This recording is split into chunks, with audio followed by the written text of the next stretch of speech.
নমো ভগবতে বাসুদেবায়। জয় শ্রীকৃষ্ণ। রাধে রাধে। বন্ধুরা, আজ 14 এপ্রিল 2024 পয়লা বৈশাখ 1431 বঙ্গাব্দ রবিবার পালিত হচ্ছে অশোক ষষ্ঠী ব্রত। চৈত্র মাসের শুক্লপক্ষের ষষ্ঠী তিথিকেই অশোক ষষ্ঠী বলা হয়ে থাকে।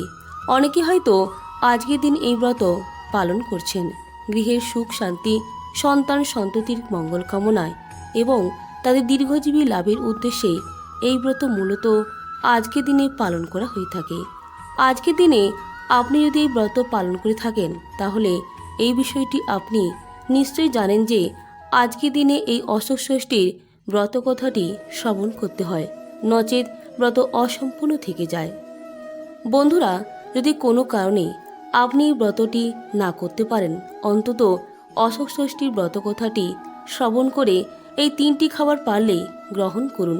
দেখবেন মা ষষ্ঠী তাতেও সন্তুষ্ট হবেন। শুরু করছি চৈত্র মাসের অশোক ষষ্ঠীর ব্রতকথা। জয় মা ষষ্ঠী। সে যুগে তপবনে এক মুনি থাকতেন। বনটির চারিদিকে অনেক অশোক গাছ জন্মেছিল।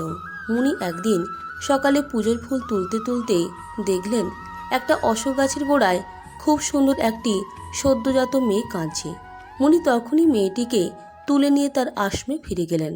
পরে ধ্যান করে তিনি জানতে পারলেন যে শাপের ফলে হরিণ রূপিণী এক স্ত্রীলোক এই মেয়েটিকে প্রসব করেছে। মুনি মেয়েটিকে খুব যত্নে লালন পালন করতে লাগলেন। হরিণীও রোজ একবার করে এসে মেয়েটিকে দুধ খাইয়ে যেতে লাগলো। অশোক গাছের গোড়ায় তাকে পাওয়া গিয়েছিল বলে মুনি মেয়েটির নাম রাখলেন অশোকা। এইভাবে মেয়েটি ক্রমে বেশ বড় হয়ে পড়ল। এখন তার বিয়ে দেওয়া দরকার। মুনি তখন মনে মনে স্থির করলেন যে পরের দিন সকালে প্রথমে তিনি যার মুখ দেখবেন তারই সঙ্গে অশোকার বিয়ে দেবেন। দৈবের লীলা কে বুঝবে। পরের দিন সকালে উঠে মুনি দেখতে পেলেন যে এক রাজপুত্র তার অনেক লোকজন নিয়ে আশ্রমের দরজায় অপেক্ষা করছে। মুনি তাকে জিজ্ঞাসা করলেন, তুমি এখানে এসেছো কেন? রাজপুত্র বলল, আমি মৃগয়া করতে বেরিয়েছিলাম। কাল রাত্রিতে খুব ঝড় জল হওয়ায় আর বাড়ি ফিরতে পারিনি। আপনার কুটিরে আশ্রয় নিয়েছিলাম। মুনি দেখলেন ভালো সুযোগ। তখন তিনি রাজপুত্রকে নিজের ইচ্ছার কথা জানালেন।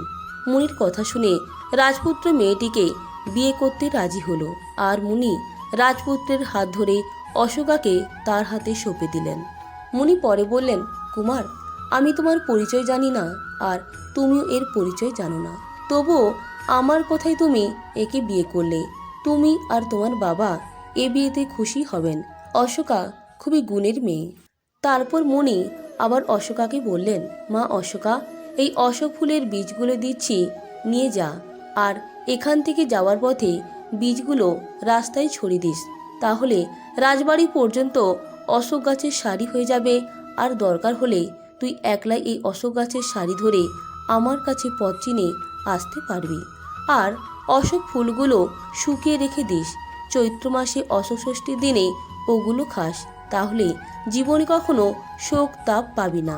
মুনিকে প্রণাম করে রাজপুত্র অশোকাকে সঙ্গে নিয়ে রাজবাড়িতে ফিরে গেল।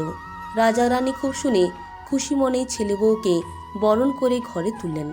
এরপর বেশ কিছুদিন কেটে গেল। অশোকার 7 ছেলে ও 1 মেয়ে বিয়ে হয়েছে। রাজা রানী সময় মতো সকলেরই বিয়ে দিয়ে স্বর্গে গেছেন। একবার চৈত্র মাসের শুক্লা ষষ্ঠীতে রাজার বাৎসরিক শ্রাদ্ধের তিথি পড়ল। অশোকা বউদের ডেকে বলল, আজ অশোক ষষ্ঠী, আমি আজ ভাত খাবো না। বউরা তখন মুখ কড়াই সিদ্ধ করে দিল। সারাদিন কাজকর্ম করার পর ক্লান্ত হয়ে রাত্রিতে সকলেই ঘুমিয়ে পড়ল। পরের দিন অশোকা দেখল যে ছেলের বউয়েরা কেউ ঘুম থেকে ওঠেনি। শেষে ঘরের দরজা ভেঙে ফেলে অশোকা দেখল যে সকলে বিছানায় মরে পড়ে আছে। এই অবস্থায় পড়ে অশোকার হঠাৎ মুনির কথা মনে পড়ে গেল। অমনি সে অশোক গাছের সারি ধরে মুনির কাছে গিয়ে হাজির হলো। মুনি অশোকার সব কথা শুনে ধ্যান করে সব কথা জানতে পারলেন আর অশোকাকে বললেন, যখন সেদ্ধ করেছিলি তখন অসাবধানে একটা ধান তার মধ্যে পড়ে গিয়েছিল, আর তাই খাওয়ার জন্য সেই পাপে ওই দুর্দশা হয়েছে তাদের। যাক, তুই এই কমণ্ডলুর জল নিয়ে গিয়ে তাদের গায়ে ছিটে দে, তাহলেই সকলেই বেঁচে উঠবে। অশোক ষষ্ঠী দিন খুব সাবধানে 6টি অশোক কুড়ি 6টি মুখ কড়াই দই দিয়ে খেয়ে তবে অন্য জিনিস খাস। মুনির কাছ থেকে কমণ্ডলুর জল নিয়ে এসে অশোকা সবার গায়ে ছিটিয়ে দিতে তারা সকলেই বেঁচে উঠল। তারপর মায়ের মাহাত্ম্য ক্রমে ক্রমে দেশের সর্বত্র ছড়িয়ে পড়ল। প্রায় প্রত্যেক বাড়ির গৃহিণীরা পরিবার ও সন্তান সন্ততির মঙ্গল কামনার উদ্দেশ্যে ভক্তি ভরে অশোক ষষ্ঠী ব্রত পালন করতে শুরু করল।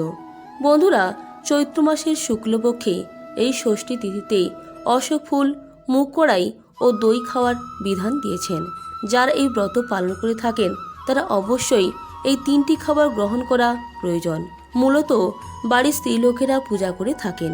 প্রত্যেকেই এই দিন 6টি মুগ কড়াই ও 6টি অশোক ফুলের কুড়ি দই মাখিয়ে খেয়ে থাকেন। এই দিন ব্রত পালন ও মায়ের পূজা সম্পন্ন হওয়ার পর ব্রত মাহাত্ম্য কথা অবশ্যই শ্রবণ করা প্রয়োজন। আশা করি আপনাদের ব্রত কথা শ্রবণ করে ভালো লেগেছে। ভালো লাগলে লাইক, কমেন্ট, শেয়ার করবেন এবং চ্যানেলে নতুন হলে সাবস্ক্রাইব করে পাশে থাকবেন। নমস্কার, ধন্যবাদ। ঈশ্বর আপনার মঙ্গল করুক। জয় মা ষষ্ঠী।